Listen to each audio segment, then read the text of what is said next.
Cryptonites from beautiful Barcelona, and today another battle of the blockchains episode, specifically with Solana, the SOL token, versus Avalanche, the AVAX token. And we're going to focus on the three T's. Number one, the technology. Number two, the traction. But also number three, the tokenomics. As you guys know, we always favor fundamentals, facts and figures over pump and dump schemes. Please remember that this is only for edutainment purposes.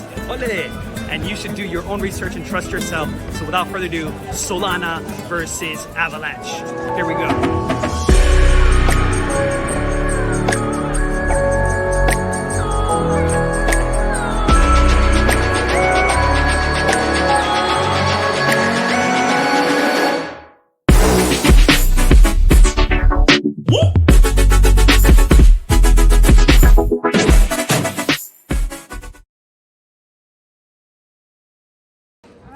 Round one, the technology. So one thing to understand is with Avalanche, you have three chains, but also you can build blockchains, but also decentralized applications, while Solana is focused on decentralized applications. And another thing to understand is Avalanche is Evm compatible, while Solana is not, and these are two critical topics that we'll cover in the next 5 minutes. Blockchain were public roads that people could use. Avalanche is a highway. It's definitely faster than the average smart contract platform, and supposedly more scalable as well. But one of the key points with regards to this image here is that you can see three chains. And one of the most critical chains is the C chain, the smart contract chain that allows Ethereum developers, that allows Ethereum dApps actually move on, have some sort of road connected to the Avalanche blockchain. So this is very, very important because, as you know, Ethereum occupies roughly 60% of all TVL and all activity across the blockchain. So it's very important that there is a direct bridge or road that goes from Ethereum to the Avalanche chain. And this, by the way, everyone, this is called Evm Compatibility. So an EVM chain is an Ethereum virtual machine that allows you to use all the tooling. So it's great for developers, but also for users, right? They don't have to have different wallets. They can manage everything through a MetaMask.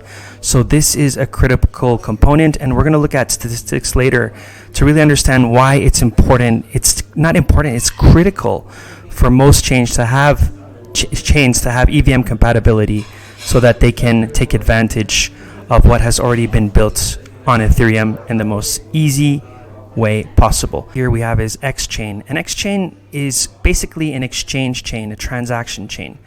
And this is very important because, of course, speed is critical. But as you all know, sometimes it takes time for each block to confirm the transaction. What happens with X-Chain is essentially there is transaction finality, which means that rather than waiting for all the blocks to be confirmed, it confirms it in sub-seconds. So it's extremely fast. And then the P chain here, you guys can see, is a separate lane if we still go with this highway analogy. And this is also very critical because Avalanche doesn't help you just to build your own decentralized applications, but you can also build your subnet, your own blockchain. So it resembles a layer 0, even though Avalanche is a layer 1 protocol. This is also critical because we saw what happened with Polkadot. When you have a really high quality project like Moonbeam, Moonriver, Composable Finance, and they build their own EVM compatibility, they will bring lots of critical traffic to your chain. So this is a component that I love about Avalanche is the P chain. You can actually build your own blockchains. And this is one core advantage over Solana, where you can only build applications. And for the lack of a better analogy, Solana is, as we all know, a high performance blockchain. And here, rather than having a highway, we have really a racetrack with an extremely fast Ferrari blowing flames out of his exhaust pipes. And I think this is probably the best analogy because Solana, as you all know, in terms of TPS, transactions per second, it's far beyond any other chain. It's crazy how fast it is. But on top of that, the transaction costs or the gas fees are also very, very low. We're talking about cents, not even 10 cents. We're talking about the 1 cent, sometimes even lower than 1 cent. So It definitely has its own purpose with regards to speed, because we know that when it comes to DeFi, right, transaction speed, especially when you're talking about decentralized exchanges, derivatives exchanges, leverage trading, everything related to trading needs incredibly fast speed. So this is probably one of the advantages on Solana. But just like a Ferrari, although it's a beautiful car, it goes fast, it does break down once in a while. And sorry for saying this, but yes, there has been downtime with regards to the Solana chain multiple times actually in the past 6 months to 1 year, while Avalanche only had one bug in April, May 2021. So in terms of the actual downtime and this Ferrari having to stop on the side to get something repaired or the wheels changed, Avalanche definitely has showed better durability. So again, Solana, for everyone to understand, is a layer 1 that offers the ability to build decentralized applications, while Avalanche is a layer 1 that offers to build both decentralized applications, but also your own blockchains or subnets, as they call it. So let's look at some statistics that help us better understand how the technology actually performs based on real-time statistics. Continue on the Explorers. We're going to use Solana Beach because it's just a very easy dashboard to compare stats. And one thing that Solana had in terms of criticism was its level of centralization. But actually, as of today, Solana has 1,695 validators, which is quite decentralized. And you can see they're all over the world, right? Including Kraken, which is one of their main leaders. So legitimate companies. And look at this, guys. Although 45 or 50,000 transactions per second, as promised, is not necessarily accurate, Solana is still averaging around 2,000 transactions per second. That is absolutely insane. And that's why we had that Ferrari analogy, right? It's just this speed is unbelievable. And in terms of use case, you can see the total amount of transactions. It's quite mind-blowing. We'll talk about the tokenomics later, but again, right now we're comparing the technology, and I think these are some critical stats. Let's look at Avalanche now. And when we can see Avalanche here in terms of speed, right, we only have 9.8 transactions per second, but I must say that this is probably not a statistic that we should 100% rely on. And the reason being is, as we mentioned earlier, Avalanche offers sub-second transaction finality. What does that mean again?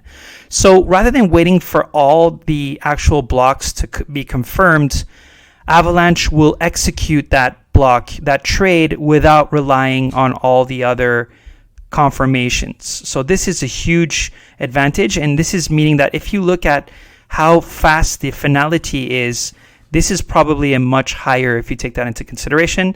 That being said, in terms of speed, it's very clear that Solana is the winner in terms of speed. Now let's look at gas prices. Here we can see that Avalanche's medium gas price at the moment is 19 cents, which is amazing relative to Ethereum and other chains.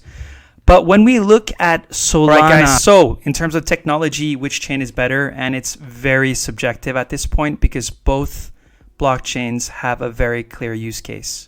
However, I'm going to give you my opinion. And despite Solana having faster transactions per second, lower gas fees, Avalanche to me has better technology because number one, they have the C chain, which helps them become Evm compatible. And number two, they also have the P chain with subnets. So not just the ability to build decentralized applications, but also the ability to build your own blockchain. And for me, that resembles a layer 0. And for those reasons, I believe Avalanche has an edge in terms of technology. Round 2. So next we're going to talk about the actual traction. What is the adoption? Who are the players that are building on top of both chains? To see what is the quantity and the quality. Stay tuned, round 2. All right, so next up, the traction. So when we're looking at DApp radar here, we can see that transactions per protocol within the past year, Solana is in the top blockchains, right? But also when we look at the actual volume per protocol, again, Solana is in the top chains relative to others. But let's dive in a bit deeper to understand which of these platforms really has the best traction, right? Let's look at the rankings. So here we're going to go on to Solana. And as you can see here, when we look at the 30-day average, Solana has lots of activity, guys. These are the killer dApps. So you can see here we have $708 million of volume. But if you go lower, look at Radium, their DEX.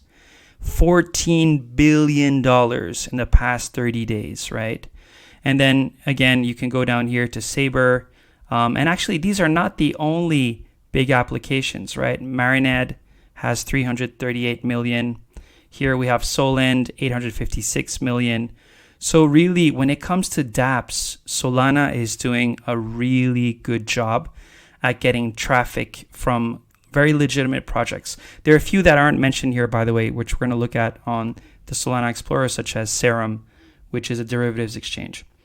But you can clearly see the traction is good. Now let's have a look together at Avalanche. So when we click on Avalanche, remember the stats we just saw, right? So the biggest application we can see here is 1.8 billion and is Trader Joe, which is also the biggest and most successful DEX on the Avalanche chain. But still, that's actually very small. It's not even 1/10 of what Radium is doing if we compare the 30-day stats, right?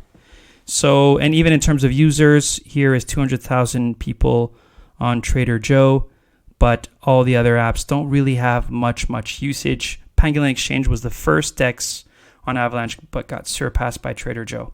And then Sushi, this doesn't count, guys, because Sushi's on every single chain almost. So it's not native to Avalanche. So here, guys, it's quite clear, right? When you compare the stats on which chain has more traction without a single ounce of a doubt, Solana is a lot more impressive. You can see in terms of users, in terms of balance, in terms of trading volume, Solana is just on a different level. To complete the data, because one critical part was missing on dApp Radar, Serum, which is the derivatives exchange on the Solana blockchain, is the star product or the star dApp. Look at the liquidity, look at the 24-hour volume. This is incredible, especially in such average markets as we're seeing recently. And then on top of that, in terms of adoption, Ethereum is definitely the main chain when it comes to NFTs, but the popularity on Solana recently in terms of NFTs has really gone through the roof. And you can see lots of volume here coming on to Solana as well. So without a single ounce of a doubt, guys, in terms of traction, Solana is the winner here. Part 3, tokenomics, so Sol versus AVAX, figuring out which tokens are being most used, what are the most staked, but also looking at inflationary versus deflationary models thanks to on-chain statistics. Stay tuned, Part 3, tokenomics. So first off, when looking at these tokens, we got to understand, are they inflationary, are they capped in supply, or are they deflationary, right? As an investor, of course, you want either capped or deflationary, right? And that's exactly what Avalanche is doing. Avalanche is capped, which is one of the rare blockchains that doesn't keep minting tokens. And it doesn't mean that it's not going to happen in the future. If the token holders, the governance decides to mint tokens, the decentralized votes could make that happen or occur. But as of today, it is capped. But on top of that, there's a burn mechanism with the transaction fees. So this is a great plus for the AVAX token. Now let's have a look at Solana. Not as good. It's an inflationary token. There's no capped supply, unfortunately. However, they say that it's going to be a decreasing inflation rate. So eventually there will be less of these tokens minted and put into supply. So on this side, of course, AVAX is the right token. And then when we look at how many tokens are actually staked as of today, Solana has 74.55% of all their tokens staked, which is a very bullish statement because that means that people really believe in the long-term vision. And that is it's the craziest rate besides ICP here, which we'll talk about maybe in a future video. But Solana really, in terms of token staked, is incredible. So Avalanche is still doing really, really well. 67.3% of all tokens staked, Great statistic, especially knowing that it is a deflationary token. This data on chain to make sure we're 100% accurate. But yes, as you can see here, Sol, 74.6% of tokens are being staked. And if you go back to Avalanche, 67% of tokens are being staked. Now, when it comes to the staking rewards, that's a critical idea as well. But before we jump into that, let's also look at the market cap, right, so far.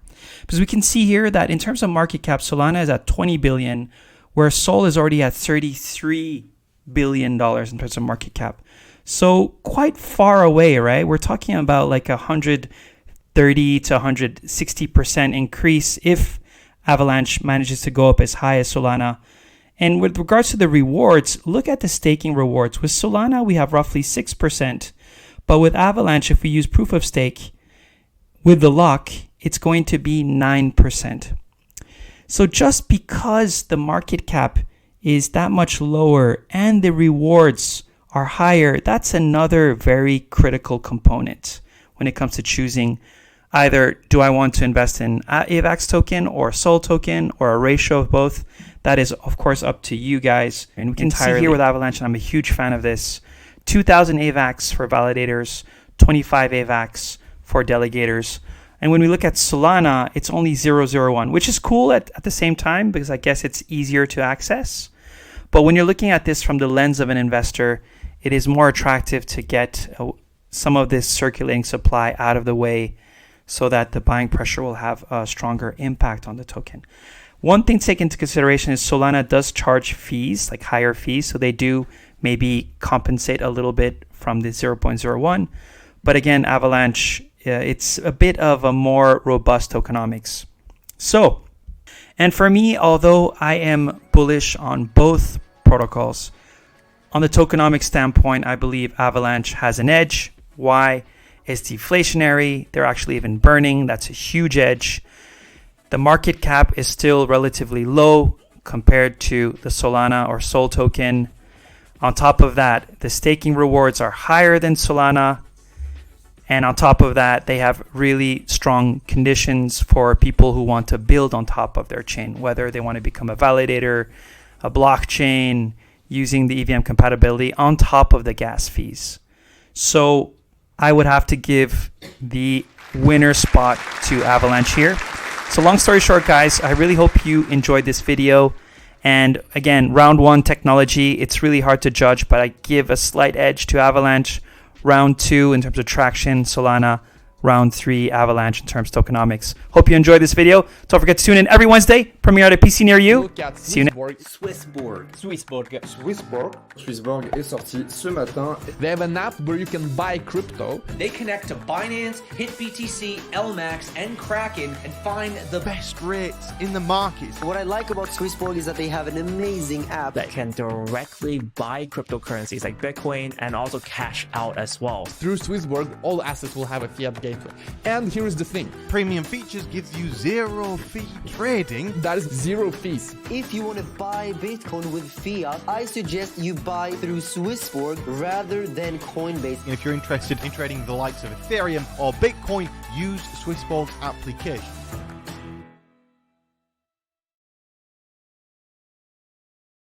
In a fast-moving and confusing crypto asset market, get an edge with Cryptoslate Edge. Enhanced, in-depth news coverage and extensive crypto asset and sector data are all part of your exclusive access as a member, helping you understand the market with features such as on-chain metrics and sentiments, all of which allow you to convert knowledge into action with an ad-free experience. As a bonus, access our private Telegram channel to receive live insights whilst engaging with the Cryptoslate community. Subscribe now at cryptoslate.com/edge.